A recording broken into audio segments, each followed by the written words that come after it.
자, 시험 과목 중에서 이제 마지막 남은 과목이 공시법, 공시법령 및 부동산세법입니다. 부동산세법.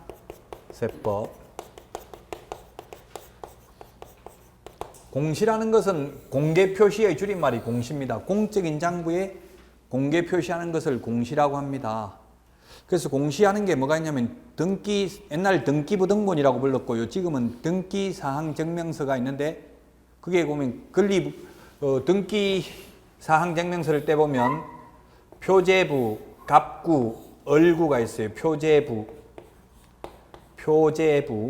갑구, 얼구, 갑을 이런 건 한자 아는 게 좋죠. 몰라도 시험 볼 수는 있지만 민법에 보면 갑을, 병정, 무까지 나와요. 한자도 시험에. 영어도 A, B, C, D, F, X, 토지 이런 말 시험에 나와요. 표자는 안 나올 수도 있어요. 표제부, 어쨌든 표제부. 맨 표지라는 이야기. 맨 앞에 보면은 표시사항이 나와요. 표시 등기사항을 증명서를 떼면 면적이 얼마다 이런 게 나온다고. 건물 등기사항 증명서, 토지 건물이 별도의 부동산으로 돼 있어요. 우리나라는 등기부가 따로 있다고. 등기사항 증명서가 따로따로. 그 둘 다 떼봐야 돼요. 근데 아파트 같은 경우는 건물만 떼봐도 큰 무리는 없어요. 근데 일반 단독주택 같으면 토지 건물을 각각 떼봐야 돼요. 권리관계가 다르게 되어 있을 수 있거든요. 이 표시사항이 나오고 갑구에는 소유권이 나옵니다. 누구 소유이고 또 소유권에 대한 가압류가 돼 있으면 소유권에 대한 가압류가 이런 게 등기부에 나옵니다. 등기사항증명서. 공개 표시가 돼 있다. 공시되어 있다는 이야기예요. 얼구에는 소유권 이외의 권리가 나옵니다. 소유권 이외의 권리. 소유권 외의 권리가 앞에 뭐가 있었어요? 아까 물권법에서 제한물권이라고 있었어요. 제한물권은 용익물권과 담보물권이 있었어요. 용익물권은 사용수익하는 지상권, 지역권, 전세권, 유치권, 질권, 저당권 이게 소유권 외의 권리관계입니다. 이런 게 등기됩니다. 물론 질권은 부동산하고 상관없기 때문에 안 되겠죠. 그 대표적인 게 이게 뭐가 있냐면 우리가 소위 건저당이라고 그래요. 건저당.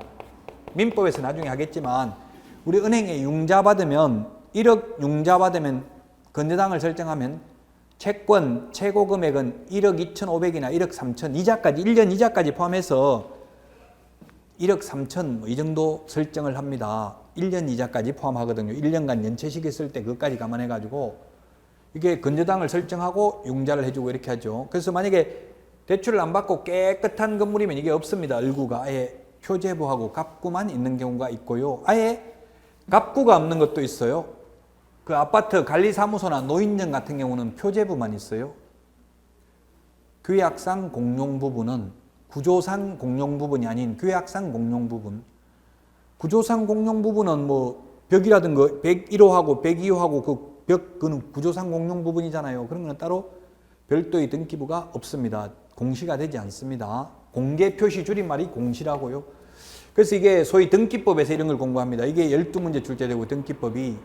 그 다음에 공간정보 구축 및 관리에 관한 법률 줄여서 지적법이라고 하겠습니다. 지적법. 그 지적법과 관련된 내용이 12문제가 나옵니다. 그럼 토지대장, 임야대장 이는 건물과 관련되는 게 주로 나오고 등기법은 그 소유권 이런 권리관계가 주로 나오고요. 지적법은 권리관계가 나오는 게 아니라 면적이라든지 지목이라든지 지목, 토지의 주된 사용 목적에 따라서 28가지 용도가 있죠. 그 지목, 토지의 용도가 있는데 지목 이런 것들이 이제 지적법에서 나옵니다. 근데 이거는 세 과목이 있는데 세 과목 중에서 한두 과목을 어렵게 내버리니까 크게 점수가 많이 안 나와요. 거의 65점 내외로 나온다고. 좀 공부해도 한 65점, 70점이 잘 안 넘어요. 만약에 이 중에서 세법이 어렵게 나오면 세법이 점수가 안 나오고 요 세 과목을 이게 등기법 12문제, 지적법 12문제, 세법 16문제가 나오지만 이 다 합해서 16문제만 맞추면 과락은 아니에요. 다 합해서 16문제만 맞추면 된다고요. 과락은 아니라고요. 물론 24문제는 맞춰야 60점이 되겠죠. 근데 이거는 세 과목이니까 과목이 많으면 많을수록 위험도가 높아요? 낮아요? 낮아지죠. 공부를 열심히 했다면 그 1차가 변수가 많은 거예요. 1차는 두 과목밖에 없잖아요. 한 과목 망치면 떨어지죠? 불합격이잖아요. 그럼 2차는 잘 안 떨어져요. 웬만하면. 왜냐하면 세 과목이기 때문에 과목이 하나 더 늘어났죠. 또 근데 공시세법은 또 여기서 세 과목이거든요. 그 공시세법은 과락 나오는 경우가 극히 드물어요. 왜냐하면 세 과목 다 망치는 경우는 없거든요. 세 과목 중에서 한 과목은 잘 보고 한 과목 못 봐도 평균 60점은 나온다 이 말이에요. 크게 그래서 2차에서 이게 논란이 대상이 안 돼요. 이거는 대체로 합격에 큰 영향을 미치지 않고 평균 60점이 나와요. 요거는 많이도 안 나오고 60점에서 70점 안쪽으로 나온다고요. 근데 문제는 공인중개사법은 70점 넘게 보통 나오고요. 공법이 한 50점 밑으로 나올 가능성이 많아요. 어렵게 내고 쉽게 내고에 따라서 달라진다고요. 그래서 정상적으로 본다면 27회 시험은 공법을 쉽게 내고 제가 맡은 공인중개사법을 어렵게 내야 되는데 이 공인중개사법은 아무리 어렵게 내도 한계가 있어요. 그래서 어떻게 나올지 단정적으로 말하기는 어렵습니다. 확률적으로 보면 이제 여러분들 시험에서는 이 제가 맡은 과목이 어렵게 나올 차례고 공법이 쉽게 나올 차례이기는 합니다. 근데 작년에도 그랬는데 올해도 그랬는데 그걸 지키지 않았기 때문에 내년에도 어떻게 될지는 예단하기는 좀 어렵습니다. 항상 어쨌든 공인중개사법, 공법, 이 공시세법 다 합해서 난이도 조절은 비슷하게 해가지고 합격 인원은 15,000명 안쪽이 되도록 합니다. 10만 명 넘게 응시하지만 그 응시자 대비로 본다면 합격률은 20%가 넘어요. 학원 다니는 분들만 하면 50% 넘고요. 거의 지금부터 시험 볼 때까지 한 번도 안 빠지고 들으면 80% 이상 합격하고요. 그 모든 총 응시자 대비해서 20%가 넘는다. 한 22% 이 정도 돼요. 합격 인원이. 그 학원 안 다닌 분들이 훨씬 많거든요. 학원 다니는 들 계속 지금부터 시험 볼 때까지 다니면 80% 이상 합격한다고 보면 됩니다. 한 번도 안 빠지면 수업. 그것만 한번 해보세요. 저도 나무 강의를 많이 들었습니다. 최근까지 강의하면서도 들어봤는데 처음에 우습게 생각하고 뭐 다 하는 거 헛소리 한다 하고 안 들었는데요. 그 나 자신과의 싸움이다 생각하고 한 번도 결석 안 하고 끝까지 한번 들어봤어요. 뭔가 가슴 뿌듯하고 남는 게 있더라고요. 여러분들도 그 각오를 지금 이 초심을 잃지 마시고요. 나중에 되면 막 들을 거 없다. 이제 더 이상 저 헛소리 하는 거 들을 필요 없다. 이렇게 생각하고 하산하는 경우가 많아요. 막판이 중요하거든요, 오히려. 근데 끝까지 그 하나만 다짐하시라고 시험 볼 때까지 수업은 안 빠지고 무슨 소리를 헛소리를 해도 불평불만 안 하고 끝까지 듣겠다. 그것만 다짐하세요. 제가 아는 분, 제가 다른 학원에서 뭐 우리 세법생이 말하는 거 아닙니다. 거기에 강의하는 세법생이 말하다가 농담하다가 약간 그 인터넷 녹화 다 되고 있는데 그렇게 야한 농담하거나 그렇게 하진 않았을 거예요. 어쨌든 농담했는데 기분 나쁘다고 재수없다고 수업 안 들어가가지고 결국 과락 나오가 떨어졌어요. 공시세법이.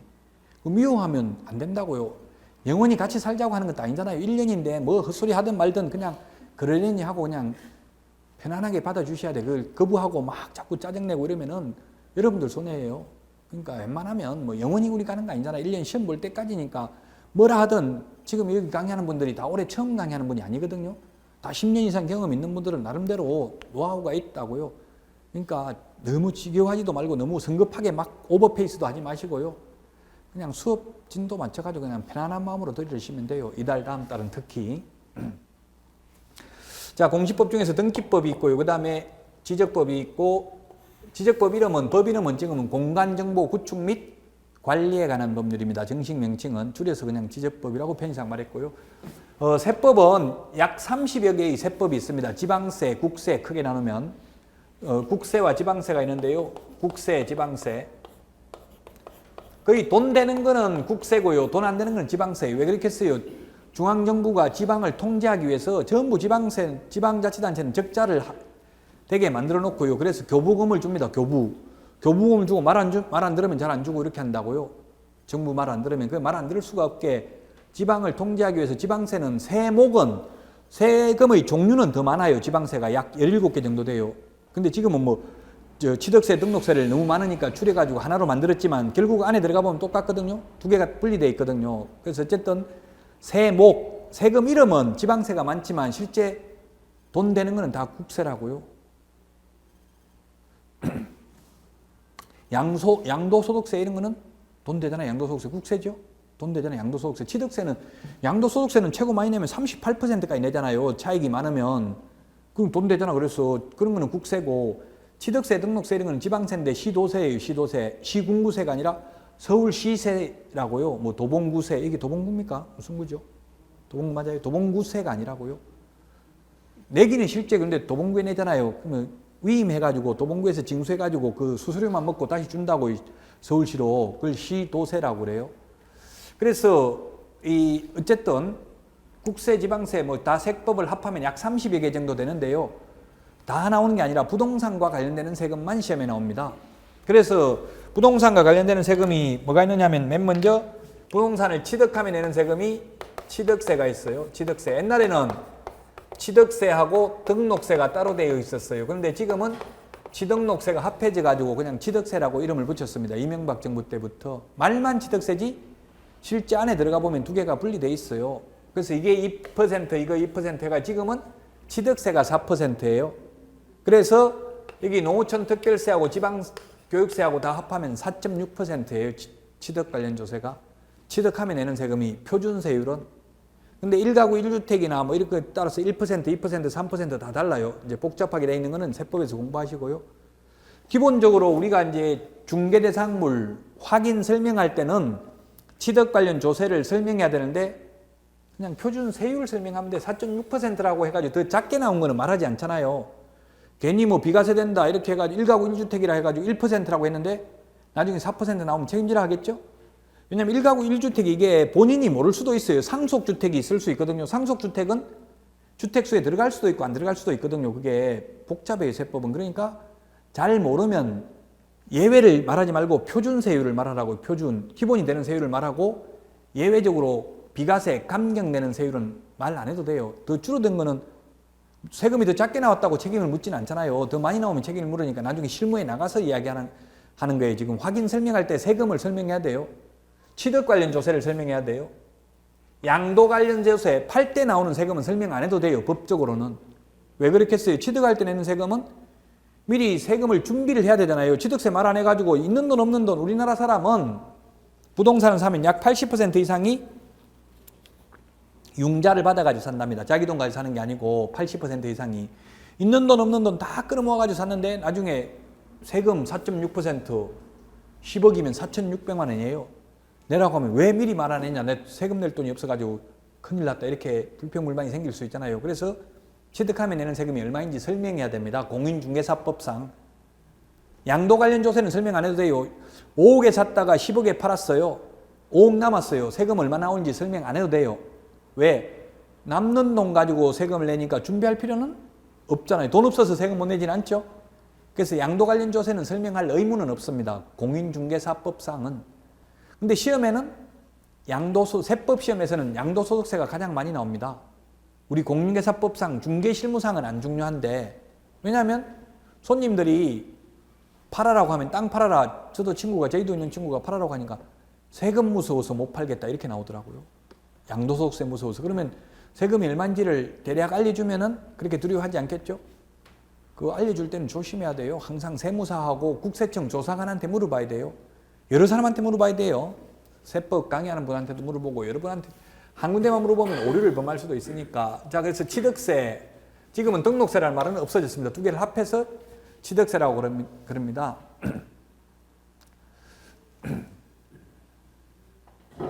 취득세를 내고 그 다음에 재산을 보유하면 내는 세금. 이게 취득 관련 조세고요. 보유 관련 조세가 재산세가 있고요. 그 다음에 많이 보유하면 내는 세가 종합부동산세가 있습니다. 이런 것들은 6월 1일 딱 하루만 재산을 가지고 있으면 1년분 재산세를 다 내야 돼요. 굉장히 논리적으로 보면 불합리합니다. 자동차는 보유한 기간만큼만 낼 거예요. 자동차세는 1년 중에서 내가 보유했던 기간만큼만 세금을 낼 거라고. 그러나 요건 6월 1일 하루만 가지고 있으면 1년분 세금을 다 내야 돼요. 그래서 6월 1일을 기준으로 사고 팔았을 때 문제가 생겨요. 6월 1일 날 만약에 그래서 4, 5월 되면 종부세, 급매물이 나와요. 종부세는 종합 합산과세거든요. 개별 분리과세가 아니라 하나하나 따로따로 과세가 아니라 전국에 있는 모든 부동산을 종합 합산해서 과세를 한다고요. 그럼 1억짜리 10개 있으면 10억에 대해서 과세를 하는 거예요. 1억 따로따로 하면 세금이 더 작겠죠? 다 합하면 세금이 많아진다고요. 하나만 없애버리면 종합부동산세를 안 낼 수 있다고. 그래서 종부세 급매물이 나와요. 그럼 매수인 입장에서 보면 종부세 급매물 나오면 그걸 사게 되면 재산세를 내야 되겠죠. 6월 1일 날 보유를 하니까 6월 1일 날 등기되어 있는 사람 6월 1일 날 잔금 치렀다면 6월 1일 날 소유한 사람이 세금 내야 됩니다. 그러면 그런 거 종부세 급매물 6월 1일 날 5월 29일 날 5월 30일 날 취득하는 게 좋아요? 안 하는 게 좋아요? 종부세 급매물 나오면 취득하는 게 좋아요.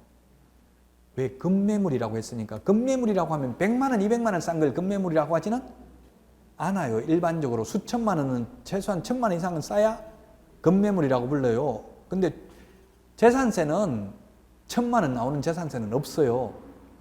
제가 옛날에 8억짜리 가지고 있으니까 세금 100만 원 나오더라고. 재산세 1년에 2번 내는 거 합해서 8억짜리가 시세 8억짜리가 그게 100만 원인데 그러면 수천만 원 싸면은 사야 돼 안 사야 돼? 100만 원 재산세 내더라도 무조건 사야 된다 뭐 안 사야 된다 이렇게 시험에 나오지는 않아요. 그러나 그리고 지금 그 사고의 틀을 좀 탄력적 사고를 하기 위해서 제가 말씀을 드리는 게 있어요. 지금 머리 좀 탄력적 사고를 해야 돼 이제 시험 볼 때까지. 그래서 말씀드린 게 무조건 그게 안 사야 되는 게 아니라 세금 내는 게 세금 내는 것보다 훨씬 더 싸게 해주면 살 수도 있어요. 사는 사람은 또 사는 사람대로 유리하고 파는 사람은 그걸 좀 싸게 팔았지만 1000만 원, 몇천만 원 싸게 팔았지만 종합부동산세는 몇천만 원, 몇 억이 나올 수도 있어요. 전국에 있는 걸 다 합산하면 그거 하나만 빼버리면 세금이 하나도 안 나올 수도 있어요. 그래서 급매물로 팔 수도 있다는 이야기예요. 전국 합산해서 과세하니까. 어쨌든 그런 종부세 급매물이 아니라면 시세하고 똑같다면 굳이 6월 1일 날 살 필요는 없겠죠? 6월 2일 날 사버리면 세금 안 내잖아요. 그래서 이때 이 세금을 6월 1일 날 가지고 있으면 언제 내요? 그 다음 7월 16일부터 7월 말까지 내거든요. 이때 뉴스 한번 자세히 들어보시면요. 꼭 나옵니다. 막 억울하다 이런 거 나와요. 즉 집을 하나 사고 팔았는데 내가 2개 집 세금을 다 내야 된다. 이런 거 많이 나와요. 잘못하면 그렇게 돼 있단 말이에요. 지금 6월 1일 날 2개 다 가지고 있으면 그렇다는 이야기예요. 사는 거는 또 6월 1일 날 사버리고 내 거 파는 거는 6월 2일 날 팔았으면은 그렇게 될 수도 있겠죠. 2개 다 세금 내야 된다고요. 잘못하면. 논리적으로 보면 억울해. 내가 2개 다 사는 것도 아닌데 하루 가지고 있었는데 왜 2개 다 내야 되냐. 조세 편의주의에 의해서 지금 계산하기가 불편하니까 뭐 365일 중에서 하루 계산하려면 피곤하니까 자동차세는 보유 기간만큼만 내요. 365일 중에서 열흘 가지고 있으면 열흘분만 세금 내면 돼요. 근데 부동산은 주택은 6월 1일 딱 하루만 가지고 있으면 세금 내야 되니까 그 6월 1일 날 잔금 치르는 사람한테는 치르려고 하는 사람한테는 여러분들이 지금 잔금 치르라고 해야 돼요? 치르지 말라고 해야 돼요? 모르겠다고 해야 된다고요? 모르겠다 해야 돼? 모르겠다고 하면 신뢰가 깨지죠. 뭐 계약해라 하지 말라 어떻게 하실 거예요? 만약 6월 1일 날 잔금 치르려고 한 사람이 있으면 그럼 6월 1일 날 잔금 치르면 매수인 내야 된다고 재산세를 그 뭐 잔금 치르라고 해야 돼요? 안 해야 돼요? 미루면 계약 깨져요. 무조건 해야 돼. 빨리 해야지. 그 다 내일 하고 뭐 일 생각해 보면 계약이 안 되는 수가 많아요. 집에 갔다 다시 올게요 하면 다시 와야 하나요? 올 수도 있어요. 무조건 안 오는 건 아니에요. 근데 안 올 수도 있어요. 올 수도 있고 안 올 수도 있어요. 변수가 많다는 이야기예요. 그러니까 빨리 결정을 하는 게 좋거든요. 세금 이런 거는 법적으로 공인중개사, 개업공개사 책임 없어요. 이거 설명할 의무가 없어요. 그래서 일단 잔금 치러야 되고요. 만약 물으면은 6월 1일 날 치르면 내가 재산세 내야 됩니까? 물으면 그건 거짓말하면 안 되잖아요. 물으면 내야 됩니다. 그 대신에 이거는 실제 시세보다 지금 몇천만 원 쌉니다. 그래서 이게 싸게 나온 겁니다. 근데 시세가 뭐 법에 정해진 게 아니거든요. 그거는 시세 1000만 원 거짓말 시켰다고 나중에 처벌받는 건 아니거든요. 시세라는 게 법에 정해진 게 아니니까 그렇게 말할 수밖에 없어요. 현실적으로. 그래서 제가 아까 말했잖아요. 공부 잘하는 사람은 개업하면 망한다고요. 이게 다 알고 이거 지금 세금 계약하면 세금 내야 되는데 이렇게 하면 그럼 왜 미리 안 말했냐고 화내고 계약 깨져버린다고요. 그냥 계약해야 돼. 자기가 6월 1일 날 잔금 치른다고 하면 내는데 단 뭐 그럼 왜 말 안 했냐 이러면 이게 싸기 때문에 지금 몇천만 원 싼데 지금 재산세 100만 원도 안 나옵니다. 몇천만 원 싼 게 낫지. 그래서 제가 말하지 않았습니다 하면 된다고요. 알고 만약에 따지면 굳이 말할 필요 없어요. 이게 현업에 나가면. 근데 이론적으로는 알고는 있어야 된다. 묻는데 거짓말하면 안 되잖아요. 그거는 책임져야 되지. 묻는데 거짓말했으면 세금 안 낸다 이렇게 했으면. 그래서 취득세, 등록세, 재산세, 종합부동산세 보유하면 되는 게 그 다음에 여기서 시험 이게 끝이에요. 이게 사실은 양도소득세 그 16문제 중에서 약 절반 정도가 7, 8문제 정도가 여기서 나온다고. 최소한 한 7문제 정도는 여기서 양도소득세에서 다 나와요. 양도소득세. 양도소득세는 양도 차익이 있는 경우에만 세금 내죠. 양도 초익 남는 돈이 있는 경우만 세금 내요. 만약에 2억에 샀다 2억에 팔면 세금 안 내죠. 2억에 팠다 3억에 팔면 세금 낸다고. 1억에 대해서 예를 들면 또 1가구 1주택이면 2년만 보유하면 세금 안 내죠. 2년만 보유입니다. 보유하고 거주하고는 달라요. 보유는 남한테 세주도 돼. 사가지고 전세주도 2년만 지나면 세금 안 낸다고. 1가구 1주택이면. 근데 옛날에는 거주 2년 거주 3년 보유 이랬었어요. 옛날에는. 2년은 반드시 주소가 거주하고 있어야 되고, 중립신고가 돼 있어야 되고, 3년 보유. 3년 보유라는 건 등기사항 증명서 갑구에 소유자로 3년간 등재되어 있어야만 했어요. 옛날에는. 그런데 지금은 2년 보유만 하면 된다고. 소유만 하면. 거주는 안 해도 된다고요. 집이 하나밖에 없다면, 나도 새집, 전셋집 살고, 내 집 다른 사람한테 전세 2년만 주고 팔면 세금 안 낸다고요. 그러면 옛날에 제가 팔 때는 3년이었거든요. 3년. 제가 4억 주고 분양을 받았는데 2년이 지나니까 이게 8억이더라고. 8억. 2년 지나니까 8억이에요. 그 대신에 양도소득세 내야 되죠. 옛날에는. 지금은 2년이 안 내지만 옛날엔 3년이었으니까. 그럼 여러분 거는 2년에 파는 게 나아요? 3년 지나면 양도소득세 한 푼도 안 내요. 3년 지나서 파는 게 좋아요?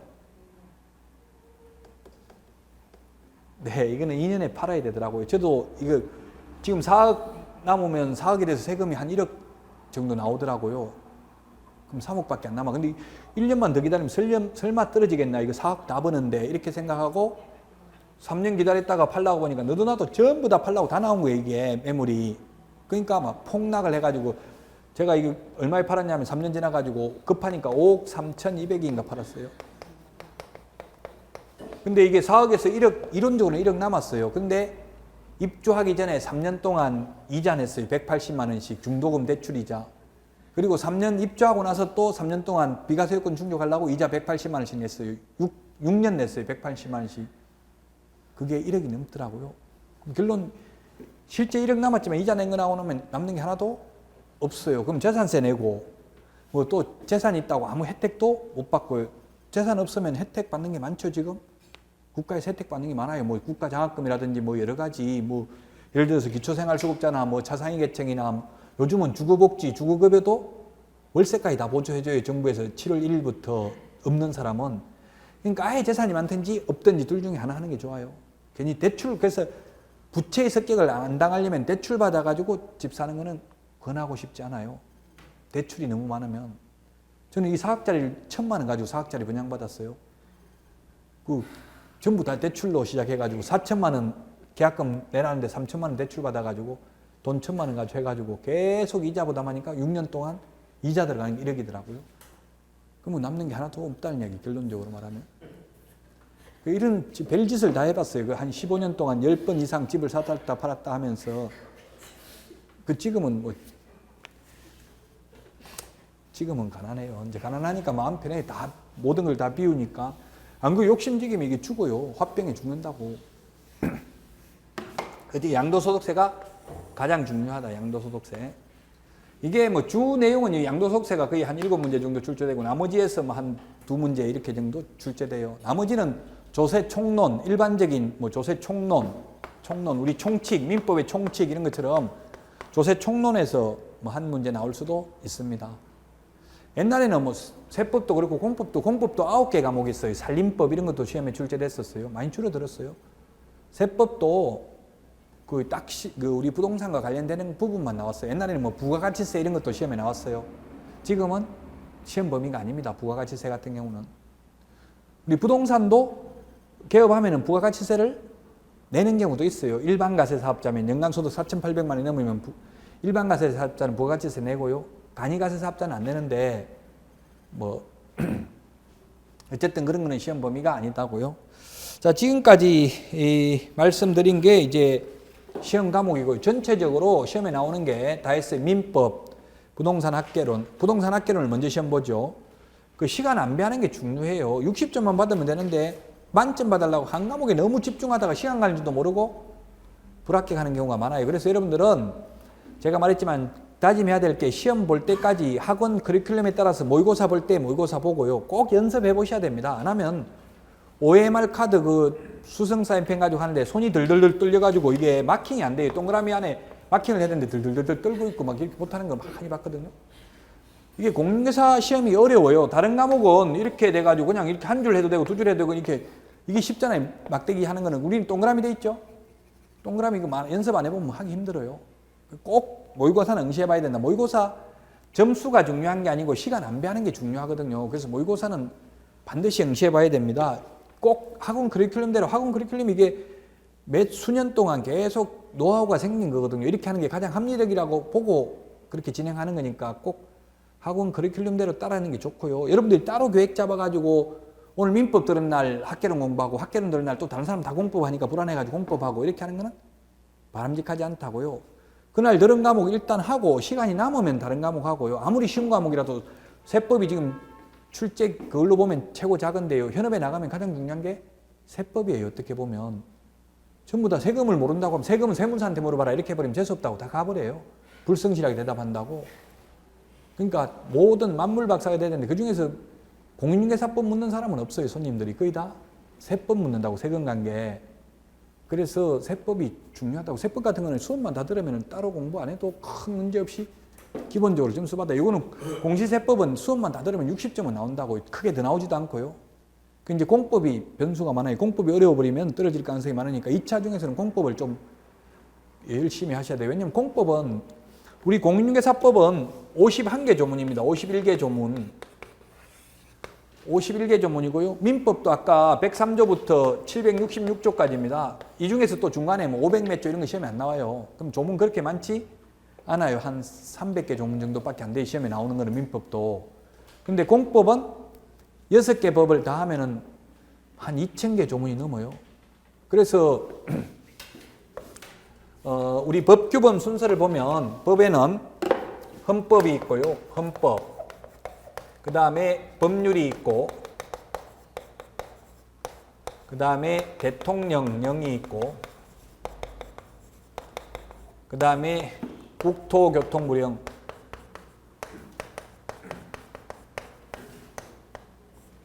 우리 공인중개사법에서는 그 다음에 조례라는 게 있습니다. 조례.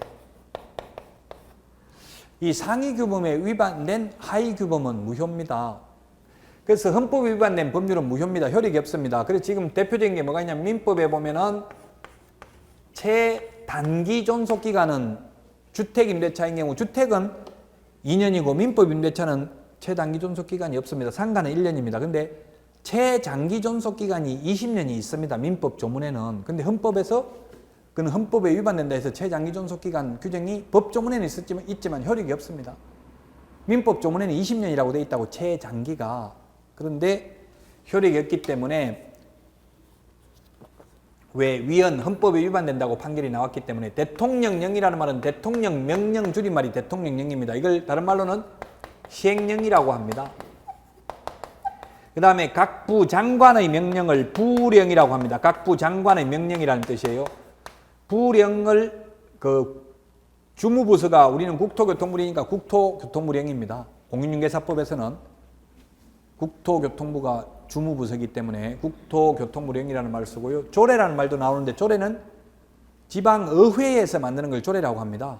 그래서 중개보수는 시도조례입니다. 시도조례, 중개보수. 옛날에 수수료라고 했는데 지금 보수라고 합니다. 중개수수료를 지금은 중개보수라고 하는데 중개보수는 시도조례가 정하고요.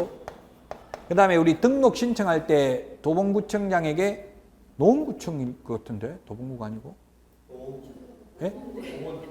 아까 도봉구라고 해서 노원구면 노원구청장에게 노원구 조례가 정하는 수수료 내고 등록해야 됩니다. 개업하려면 그게 조례입니다. 조례. 지방의회에서 만든 게 조례입니다. 다 민주적 정당성을 확보하기 위해서 이렇게 조례라는 걸 만듭니다. 조례. 지방의회에서 만드는 걸 조례라고 한다고요. 그래서 도봉구 조례, 노원구 조례는 있습니다. 그런데 고양시 일산 동구 조례 이런 건 없습니다. 분당구 조례, 수원시 영통구 조례 이런 건 없죠. 자치구만 조례가 있어요. 자치구. 특별시, 광역시에 있는 구를 자치구라고 그래요. 특별시, 광역시가 아닌 부천시 소사구, 원미구, 오정구, 청주시 상남구, 전주시 덕진구, 포항시 남구, 창원시 마산 합포구 이런 거는 비자치구입니다. 즉 자치권이 없어요. 투표로 뽑는 게 아니에요. 임명합니다. 그는. 그래서 그런 걸 비자치구라고 부릅니다. 앞으로 자치구, 비자치구 이런 말도 해요. 자치구는 자치권이 있는 걸 자치구라고 그래요. 특별시, 광역시에 있는 구를. 그래서 조례, 그 중개보수는 조례로 정한다. 이 대통령령으로 정한다, 국토부령으로 정한다 이런 게 시험에 올해도 출제됐어요. 뭐 예를 들면 이 과태료의 구체적 기준은 대통령령으로 정하고 행정처분, 자격정지, 업무정지의 구체적 기준은 국토교통부령으로 정한다 이런 게 시험에 출제됐어요. 법률이라는 것은 너무나 많이 만들 수는 없기 때문에 국회에서 법률을 누가 만드냐면 국민이 만듭니다. 국민이 만드는데 우리나라는 직접민주주의, 아테네 같은 데는 직접민주주의였지만 우리나라는 지금 간접민주주의, 대의민주주의를 하고 있어요. 즉 국민을 대표하는 국회의원을 뽑아서 국회의원들이 만들고 있어요. 대의민주주의 또는 간접민주주의라고 그래요. 그래서 국회에서 만들고요. 법률은. 근데 대통령령, 시행령은 이건 포괄적인 내용을 국회에서 만들고요. 세부적인 내용은 대통령령에서 만들고요. 세부적 내용, 구체적 내용은. 근데 아주 세부적 내용은 국토교통부령에서 만들고 있습니다. 그래서 지금 사실상 법률로 안 하고 편법으로 대통령령으로 만드는 경우가 많아요. 수시로 개정해야 될 필요가 있고 이런 것들은 대통령령으로 정하는 경우 많아요. 세법 같은 거 뭐 아주 자주 바꾸기가 힘든 거는 대통령령으로 많이 만들어요. 뭐 예를 들면 우리 주택임대차보호법에서 1년에 올리는 게 뭐 5%밖에 못 올리고 상가는 9%밖에 못 올리고 있는데 이런 거는 맨날 1년에 올릴 때마다 법률로 국회 통과시키기가 힘들죠. 그래서 대통령령으로 만들어놨어요. 상한선이 있잖아요. 1년에 올리는 거, 그 전세보증금 같은 것도 살면 5%밖에 못 올리죠. 주택은 상가는 9%밖에 못 올리게 돼 있다고요. 그 법률에 있는 게 아니라 대통령령에 있어요. 왜냐하면 수시로 바뀔 수가 있기 때문에 그렇다는 이야기예요. 근데 아주 세부적인 내용은 전부 시행규칙에 있어요. 각종 서식은 전부 시행규칙에 있어요. 각종 서식. 각종 서식은 국토교통부령에 있다. 등록 신청서, 확인 설명서, 서식 이런 것들은 아주 세부적인 거잖아요. 서식은 국토교통부령에 있다고. 그래서 우리 공인중개사법은 이걸 다 알아야 돼요. 법률이 51개 조문이에요. 51개 조문. 시행령, 시행규칙 다 해봐야 118개 조문이에요. 118개 조문. 밖에 안 돼요. 다 해봐야 118개 조문. 공법 하나 법률만큼도 안 돼요. 그래서 공법은 이번 시험이 좀 어려웠는데 법률 위주로 나온 게 아니라 시행령이 많이 나왔기 때문에 어려운 거예요. 시행령은 세부적인 거죠. 이런 세부적인 거는 공부를 안 했기 때문에 어려운 거예요. 하면 암기만 하면 공법은 어려울 게 없어요. 다 법조문에 있기 때문에. 근데 법률 위주로 공법은 나왔단 말이에요. 근데 시행령이 나와가지고 굉장히 이번에 어렵게 느껴졌어요. 근데 공인중개사법은 시행규칙까지 다 알아야 된다. 아주 세부적인 내용까지. 그러나 다 합해봐야 조문이 몇 개 안 된다. 118개 정도밖에 안 됩니다. 공법은 2000개 조문 정도 됩니다. 시행령, 시행규칙까지 다 합하면. 그래서 공법은 시행규칙은 거의 시험에 안 나온다고 봐야 돼요. 공법 시행규칙은 그 건축법 시행규칙은 건축사 시험에 나와요. 지적법 시행규칙은 지적청량기사 시험에 나와요. 공인중개사법 시행규칙은 공인중개사 시험에 나와요. 그 관계 전문가는 알아야 되잖아요. 그 시행규칙까지도. 그래서 공법은 법률 위주로 공부하고 좀 더 세부적으로 하면 이제 대통령령까지 해야 되고요. 시행규칙까지는 거의 안 나오는 경향이 있습니다. 근데 그런데도 불구하고 그런 게 나와버리면 어려워지는 거죠. 이제 그 해 시험이. 자, 그래서 전체적으로 시험에 나오는 것을 개략적으로 말씀을 드렸고요. 자, 그러면 이제 시험 공부는 옛날에는 한 1회 시험 같은 경우는 거의 글자만 읽을 줄 알면 다 합격했습니다. 1회 때부터 8회 때까지는 읽을 줄 글자 읽기가 힘들었어요. 왜냐하면 한자로 시험에 나왔어요. 1회 때부터 8회 때까지는. 1985년 9월 22일 날 1회 시험을 실시했고 8회 시험이 1995년도에 시험을 시행했습니다. 과거 시험을 제가 열 몇 번 봤는데 과거에는 참 응시 자격도 만 20세 이상 대한민국 국민이라고 했어요. 외국인도 시험 못 봤어요. 지금 외국인도 봐도 돼요. 대한민국 국민 이런 말 없어졌어요. 우루과이 라운드 때문에 외국하고 무역 개방 차원에서 개방하라고 하니까 개방한 게 뭐냐? 너희들도 시험 봐가지고 합격하면 개업해도 된다. 이게 개방한 거예요. 그래서 외국인도 시험 볼 수 있습니다. 20세라는 나이 제한도 없어졌습니다. 그것도 그냥 20세가 아니라 만 20세가 되다 보니까 시험 날짜에 따라서 생일이 빠른 사람, 느린 사람 볼 수 있고 못 보고 다르죠? 그래가지고 엄청나게 시험 언제 보냐고 문의가 많이 왔어요. 그래가지고 옛날에는 시험을 4월 달에 봤어요. 10회 시험은 4월 달에 봤어요. 10회 시험을 1999년도 10월 달에 보다가 4월 달에 보다 이러니까 예측된 삶을 살 수가 없잖아요. 그래서 이제는 내부적으로 지금 뭐 법에 정해진 건 아니지만 10월 넷째 주 토요일로 보는 걸로 내부적으로 잠정적으로 합의를 했다고요. 그래서 이제 해마다 예측된 삶을 살 수 있도록 나이와 상관없이 볼 수 있고요. 국적과 상관없이 볼 수 있고 학력과 상관없습니다. 다 볼 수 있도록 바뀐 거예요. 시대적 상황에 따라서. 옛날에는 정말 힘들었어요. 그 나이에 따라서 볼 수 있고 없고. 그러면 20대 합격률하고 60대 합격률하고 어디가 합격률이 높겠어요? 예? 60대가 높다는 통계가 나와 있어요. 이 낮은 이유가 20대는 스스로 따기 위해서 온 사람이 아니라 전부 다 부모들이 여기 우리 학원도 있었어요. 따면 2억 준다고 해서 공부하는 사람 계셨어요. 있었죠? 몰라요? 어쨌든 이렇게 성취 동기가 없는 사람은 합격하기가 어렵다는 이야기예요. 억지로 공부하면 그 공부가 될 수가 없다는 이야기예요. 그래서 60대는 이제 목숨 걸고 하고 꼭 내가 따야 된다 생각하고 하기 때문에 그렇고 머리가 좋아서 그런 게 아니고요.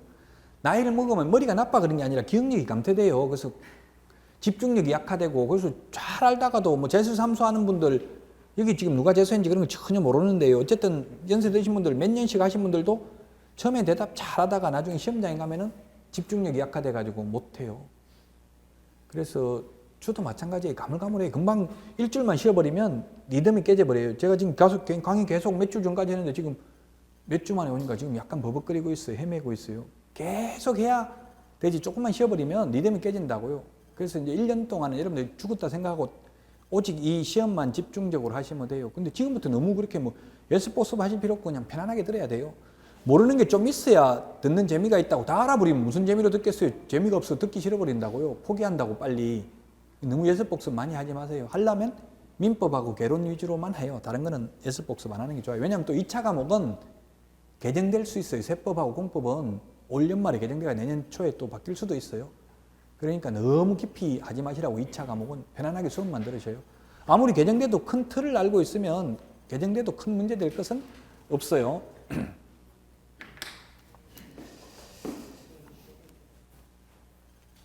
뭐라고요? 14페이지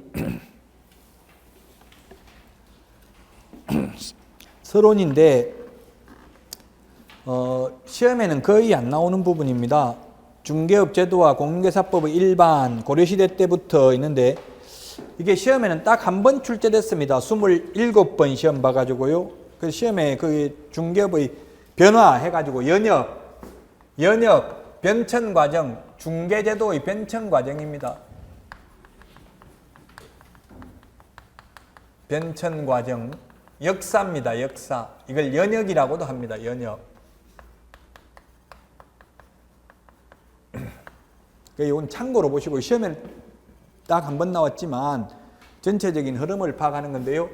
초창기 때는 자유업이었습니다. 자유업에서 그 박스 안에 지금 14페이지 박스 안에 있는 거 말씀드리는데 그 너무 책에 신경 쓰지 마시고요. 자유업에서 인가제, 자유업. 그 다음에 허가제, 신고제, 허가제. 허가제를 채택하다가 지금은 등록제를 채택하고 있습니다. 그러면 우리가 역사 공부를 할 때 고조선이 중요할까요? 현대사가, 근현대사가 중요할까요? 역사시험에 뭐가 많이 나오겠어요? 저는 학교 다닐 때 고조선만 달달 외웠어요. 잘못 파악한 거죠. 근현대사가 많이 나오더라고요. 최근 게. 옛날 고조선은 뭐 명확한 증거도 없고 별로 많지가 않죠. 양이. 쉬우니까 그것만 달달 외웠다고요. 모든 걸 앞으로 공부할 때 현재가 중요합니다. 과거가 중요한 게 아니고요. 현재 등록제를 채택하고 있다는 게 중요하다고요. 가장 중요한 거는. 현재 허가제를 채택하고 있다 이런 게 시험에 출제됐어요. 그래서 자유업은 거기 고려시대 객주상인, 객주에서 출발했습니다. 자유업은 객주상인.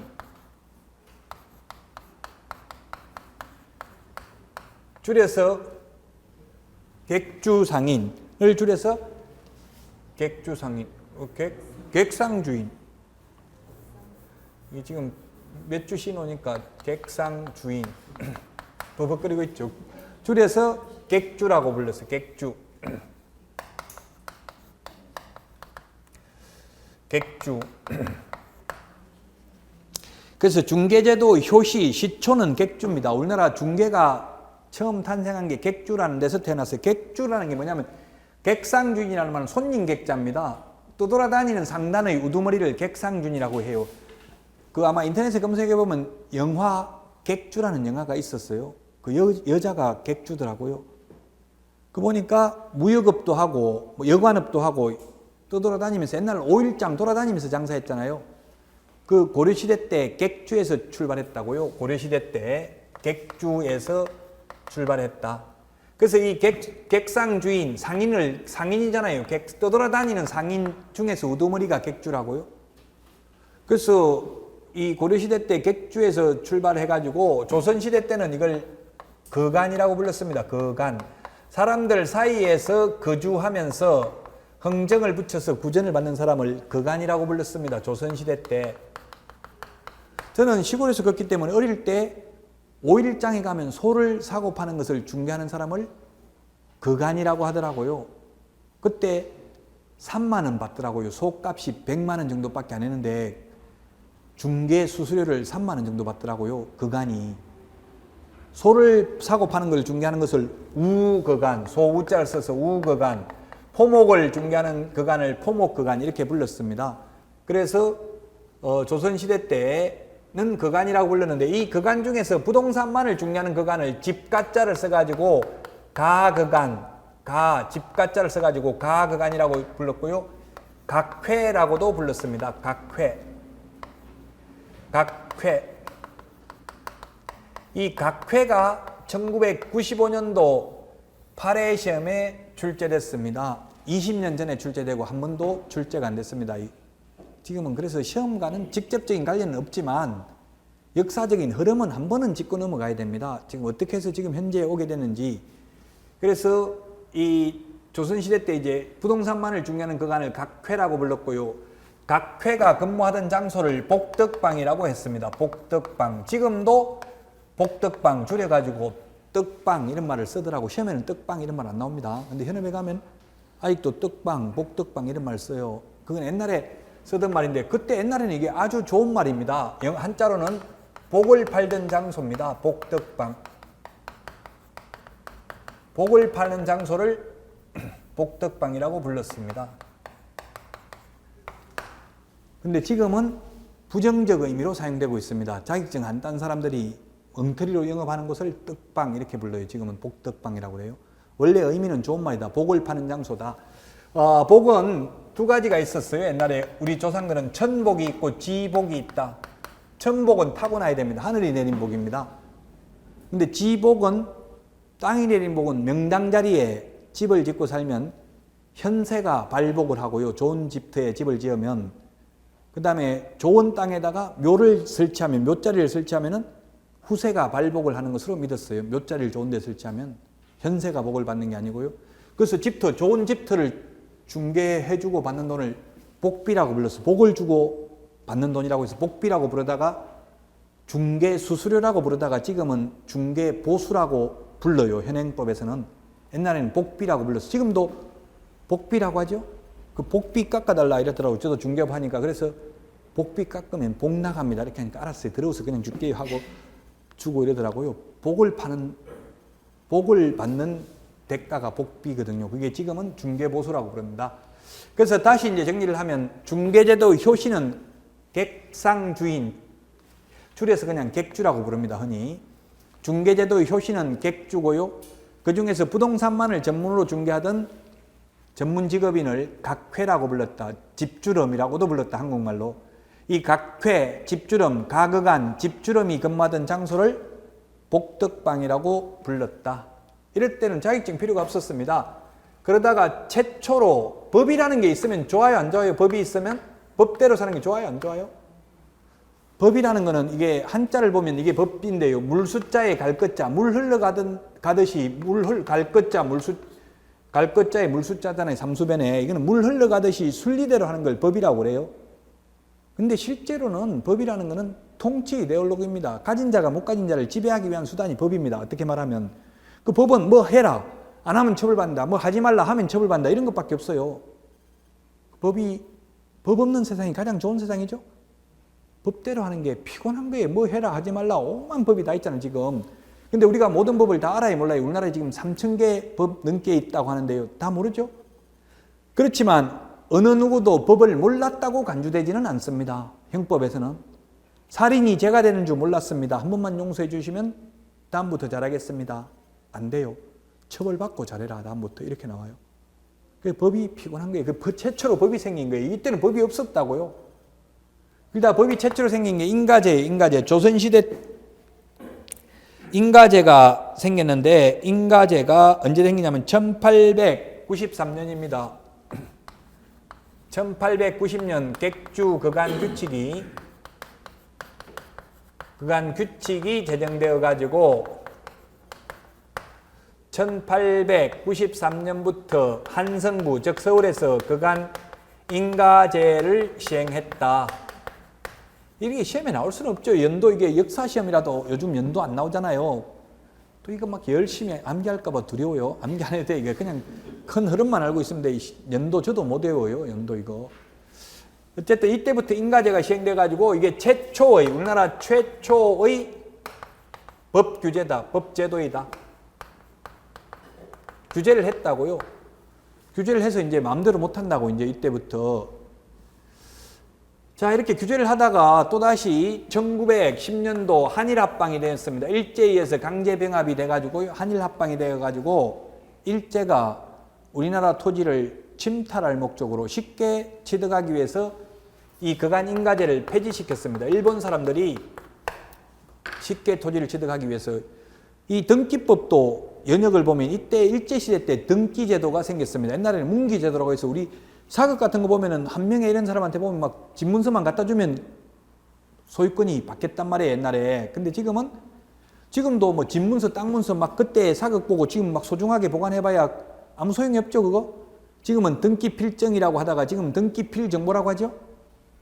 집문서, 땅문서, 그거 없어도 얼마든지 사고 팔 수 있어요. 옛날에는 조선시대 때까지만 해도 그 집문서만 넘겨주면은 그냥 소유권이 받겠다고요.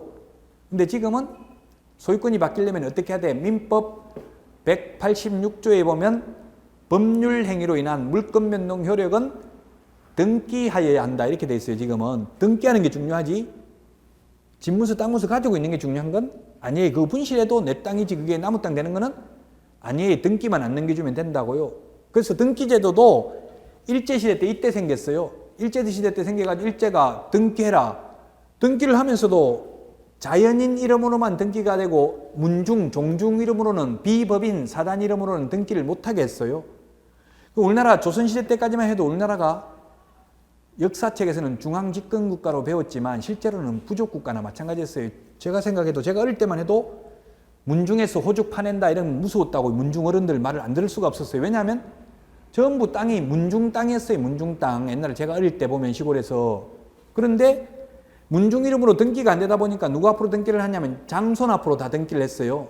거기서부터 부동산 실권리자 명의등기에 관한 법률을 위반하게 됐어요. 전부 다. 지금 우리 집안에도 마찬가지 전부 형님 이름으로 다 돼 있거든요. 옛날부터 내려오던 조상 대대로 물려오던 땅을.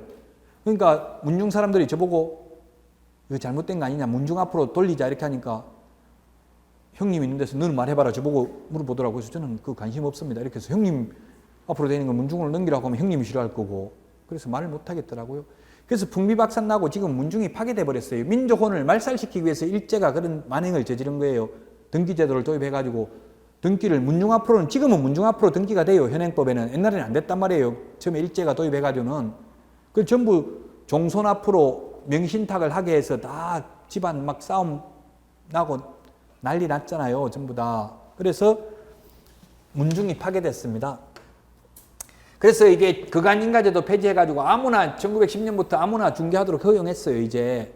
그랬다가 통치 기반이 안정이 되니까 한 10여 년 정도 식민 통치를 하다 보니까 규제 필요성을 느껴서 1922년 경기도령 제10호로 소개영업 취체 규칙이라는 것을 제정했습니다. 그래서 이게 최초의 근대화된 법령입니다. 근대화된 법령. 그래서 일부 사학자들 중에서는 일제 때문에, 일본 놈들 때문에 우리가 발전했다고 하는 사람, 학자들도 있어요. 일부. 그는 뭐 학설은 다 견해 차이가 있을 수 있으니까 일부 또 부인할 수 없는 사실이기도 해요. 근대화된데 일정 긍정적인 면도 있고 부정적인 면도 굉장히 많고요. 다 양면성이 있는 거죠. 절대적인 건 없으니까. 어쨌든 최초의 근대화된 법령이 이제 일제시대 때 이때 도입이 됐어요. 1922년도에. 이때는 경찰서장의 허가를 받았어요. 1922년도에는. 그러다가 다시 해방이 되고 나서 이제 1945년도 해방이 되고 나서 법을 정비하기 됐는데 헌법을 먼저 만들고요. 그 다음에 민법을 만들게 됐죠. 민법 같은 게 1958년도 제정을 해가지고 1960년도부터 민법을 시행하고 이제 이거는 소개영업 취체규칙은 1961년도부터 소개영업법을 제정했습니다.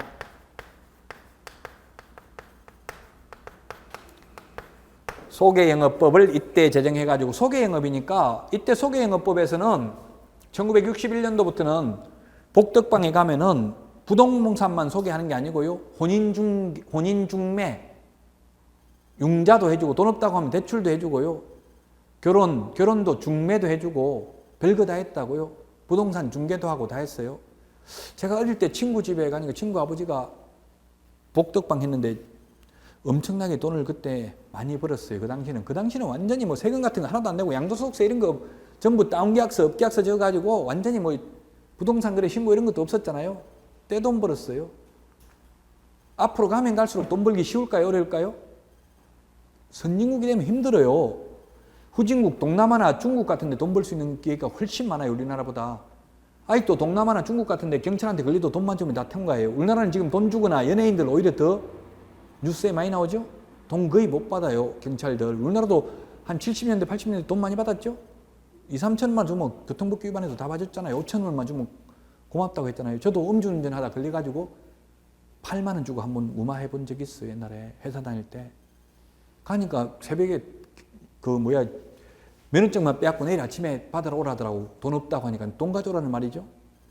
그러니까 한 명당 10,000원은 먹어야 될 거 아니냐 이렇게 했었어요. 불과 한 15년, 20년 전만 해도. 근데 지금은 전혀 그런 게 없어요. 갈수록 돈 벌기 어렵다는 이야기예요. 이제 부동산을 해도.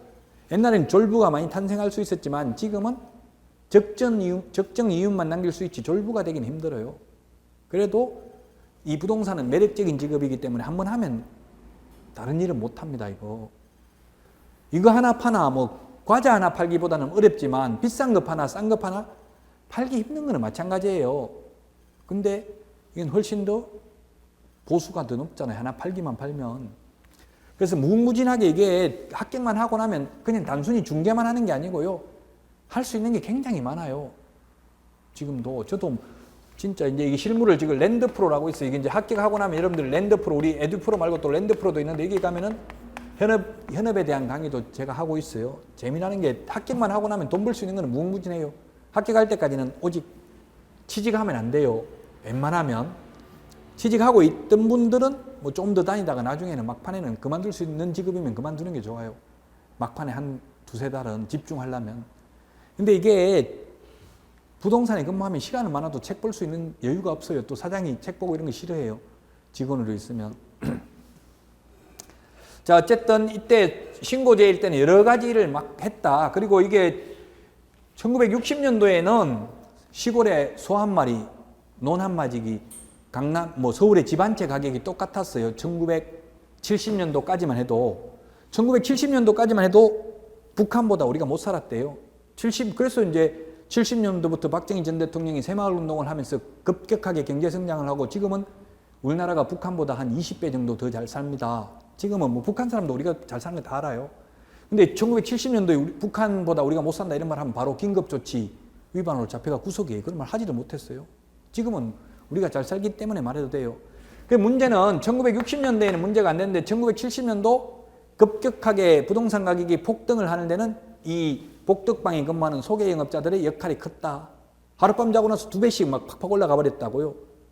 우리도 목격했잖아요. 한 얼마 전에 10년 전만 해도 막 분양가 계속 매달 올라갔어요. 지금도 마찬가지예요. 지금도 분양가 계속 올라가요. 지금 분양 엄청나게 잘 되고 있죠. 지금 현재는.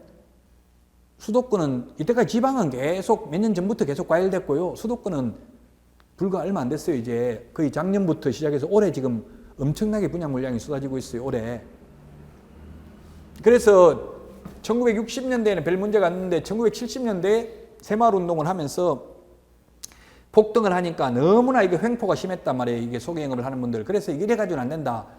강력하게 좀 더 규제하는 법령을 만들어야 된다. 너무나 혼탁하다 세상이. 그래서 국회에 3번이나 입법을 시도했는데 3번 다 부결됐어요. 국회 통과를 못했어요. 더 강력한 규제법을 만들자 했는데 그때 이규강 대한노인협회 회장 뭐 이순자 씨 삼촌인가 뭐 있어 이규강 씨라고 이런 분들이 극렬하게 반대하고 이렇게 해가지고 법 통과가 안 됐어요. 근데 70년대 그래 한 70년대 그래서 부동산을 하는 분들은 다 벼락부자 됐어요. 지금 50억 이상 다 됩니다. 1970년대 부동산 한 분들은 너무 피폐가 심하니까 이제 허가제 부동산 중개업법이 제정되었어요. 거기에 해방 후에 보니까 우리 교재에 거기에 표 맨 밑에서 두 번째 보니까 중개업법 1983년도 허가제라고 돼 있죠? 1983년 12월 30일 날짜 암기할 필요 없습니다. 부동산 중개업법이 제정됐습니다.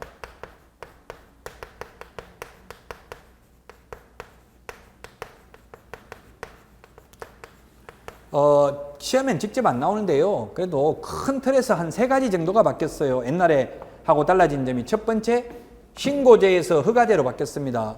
신고는 무조건 수리해야 됩니다. 신고서 제출만 하면.